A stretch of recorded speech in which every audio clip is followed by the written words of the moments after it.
মেসিকে নিয়ে কিছু কথা। নেইমার বলেছেন কোনো সন্দেহ ছাড়া মেসি বিশ্বসেরা, মেসি আমার আইডিয়াল, আমার আদর্শ। আর ক্যাসমেরো বলেছেন মেসিকে যারা ভালোবাসেন না তারা ফুটবল সম্বন্ধে বোঝেন না। আর এমবাপ্পে বলেছেন মেসি শুধু ফুটবলের রাজা নয়, তিনি মহারাজা।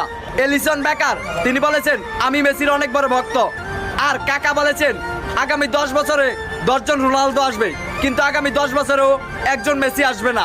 আর বেকহ্যাম বলেছেন রোনালদো মেসির লেভেলেই নয়। আর রোনালদিনহো বলেছেন মেসির সাথে যে কোনো প্লেয়ারের তুলনা করা অপরাধ। আর বেনজেমা বলেছেন যারা মেসির সমালোচনা করেন তারা ফুটবল বোঝেনই না। পেপ গার্দিওলা কোচ বলেছেন আমার ক্যারিয়ারে মেসি সবকিছু। পিকে বলেছেন মেসি ইতিহাসের সেরা খেলোয়াড়। লা লিগা সভাপতি বলেছেন মেসি লা লিগার সম্পদ। আর প্লেকে জিজ্ঞাসা করা হয়েছে মেসি নাকি রোনালদো, তখন প্লে উত্তরে বললেন মেসি। তো আই লাভ লিও মেসি।